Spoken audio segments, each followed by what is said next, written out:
everybody, welcome back to Flatware Friday. It has been a little while and today we're going to talk about our flatware stashes. And so full transparency, you get to see the extent of my flatware stash. So I'm even going to let you go down a little bit and see it goes down to the floor. Okay, just wanted to give you the full view before we started talking about this.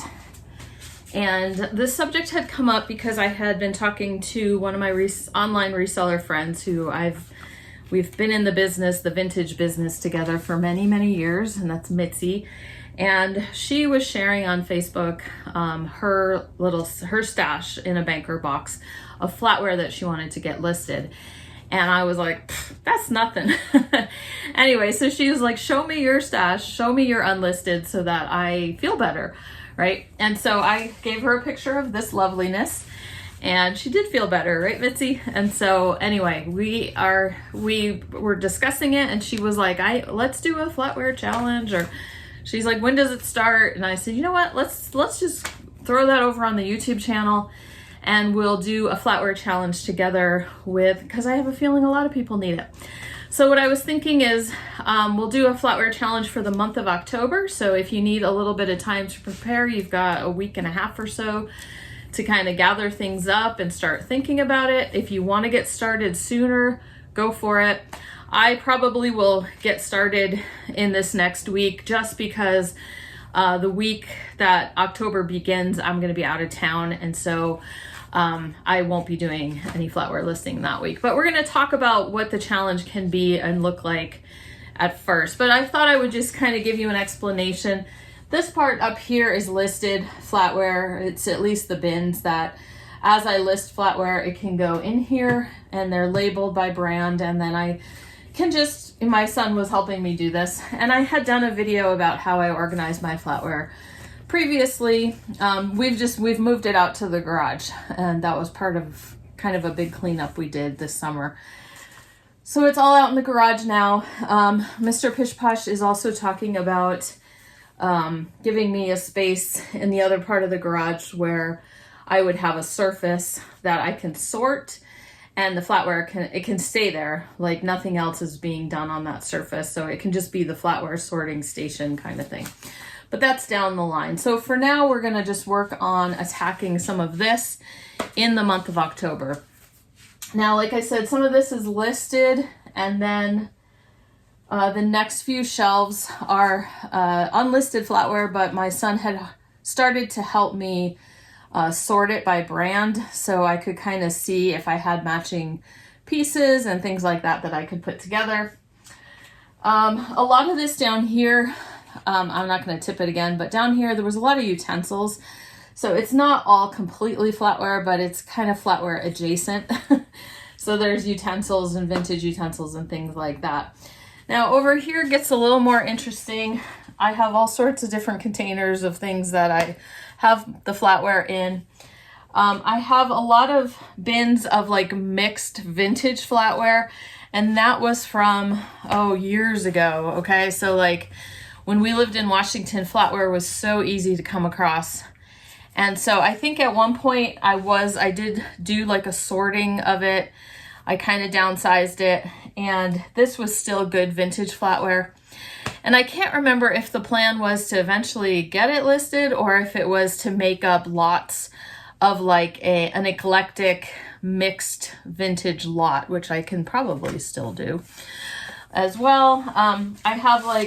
I've kind of done that before. Like this container is atomic mid-century. So in the past, I think on Etsy, I did it. I just made an eclectic mixed lot of flatware, like a flatware set, like a service for 4, a service for 8. And it was all different atomic and mid-century styles. And those actually sold pretty well. So I have odds and ends of pieces like that I could also do that with. But we'll see if I get to that in the month of October. Anyway, so I have a few bins like that where it's just mixed flatware, and those are going to take a bit of sorting. I have to go through them again and like see what's what's in there. If there's matching pieces, are they all like every piece is a different brand and different pattern, or what the story is on those. Anyway, yeah, I've got a lot of flatware. And so this doesn't even count, like down in my eBay room, I have a few, you know, like I'll buy flatware and I'll bring it downstairs so I can take pictures, but I didn't quite get there yet. So different things like that. You know, I've bought flatware in the last couple days that I haven't gotten to yet. And so that's like in the living room still. So that is my situation. I hope you all feel better about your situations now. So this is what I think I'm going to do for the listing challenge. We're going to call it like a build your own listing challenge. So it can look different for everyone. Now, some of you, I have heard from your comments in previous videos that you've been gathering flatware, but you haven't listed any yet. Some of you, like Mitzi, maybe have one box. You're like, oh, I got to get this listed. So everybody's like view is going to be different on this. And it's up to you, like set whatever goal it is that you feel like you need to set for the month of October just to get some flatware listed, because it really is a good time of year to increase your flatware listings. This time of year, people are headed back inside, they're having company, they're discovering things that are missing. People are coming over and they're like, it'd be nice to have 2 more dinner forks. You know, things like that. So that kind of happens more fall, winter, spring, even though flatware can sell year round. Anyway, so personally, I think what I'm going to do for the month of October is not necessarily focus on a number of listings of flatware or a dollar amount of flatware, which are definitely ideas that you could take as well. But I think I'm just going to focus on consistency. So every time I have a listing day, flatware is going to be part of it. And I'm going to try to prioritize flatware for the month of October, even though we have so many other niches. Okay, so that's what I was thinking. And then what I think I'll do in order to make somewhat of a dent in this situation here, I may end up listing, my listings may be more like multiple pieces in one listing. Instead of like, say I have a set in the past, I might break it up so that, you know, you get the most money out of it. Just to kind of make things move quicker, I might just like, okay, we're just going to sell the whole set and just throw a price on it. So it's going to be case by case. Obviously some patterns, it's like you make way more money by dividing them up. But on certain sets that you're just like, I don't know. Let's just try to move it. Now I have to be careful, like with mixed lots, like maybe I have 2 salad forks and a dinner fork and 1 teaspoon and 3 soup spoons. You know, sometimes you can just throw a lot together, especially if they are not really worth much listing them like separately. You can throw a mixed lot together. They don't always sell as fast because not everybody wants that mixed lot. They're usually looking for very specific pieces when they want it. So I have to kind of balance trying to just kind of lot things up and move them, or what is going to sell the best, because I could make these mixed lots and then they might just sit up here in the listed area for a little too long. So again, flatware, it's case by case. You kind of look at, what I do is I look at solds. I look at how, what's available, how often did a mixed lot sell, how often did a whole set sell versus, sometimes it's really clear, like a large set is just not selling, but people will buy forks and spoons like over and over and over again. So it kind of helps you make that decision a little bit better. Okay, so what I thought I would do, that's what my build my own listing challenge is going to look like. Consistency is what I am shooting for the month of October.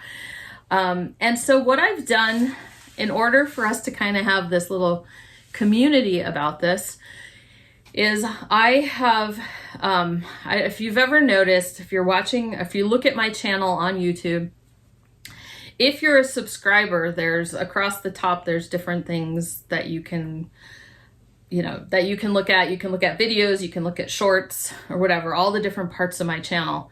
And if you're a subscriber, one of those things is posts. And so it's the community, they used to call it the community tab. Now I think it's called posts. And anyway, if you click on that, you'll see that's where I would post updates, like if I was going to be out of town or just, you know, different little things. I have put posts there in the past. Now I've opened it up to you guys. So if you would care to share your stash with everyone, we can all kind of compare notes. If you want to put, you know, show what it is that you're working on listing, and then, you know, say what your goal is for the month, then that would be awesome. And you guys can look at each other's on that post community section. Okay. If you're not a subscriber, I don't think that's going to work for you. And you can, I mean, feel free to subscribe. But anyway, if you just are, you know, a casual watcher and you want to participate in this, feel free to leave a comment anyway. And we'll see it, and, you know, feel free to share what your challenge is going to be. So just a quick Flatware Friday video. I just wanted to give everyone time to think about a listing challenge. If, you know, let me know if you're going to participate, if you want to be in it or not. And I will post updates throughout October. You know, I don't know. I don't know if you're going to be able to see a difference, but hopefully I can at least share some of the numbers of things that I've gotten listed and maybe how much money I've been making on it too. So anyway, so that's all I had for you today. I hope you guys have a wonderful weekend and get going on that flatware.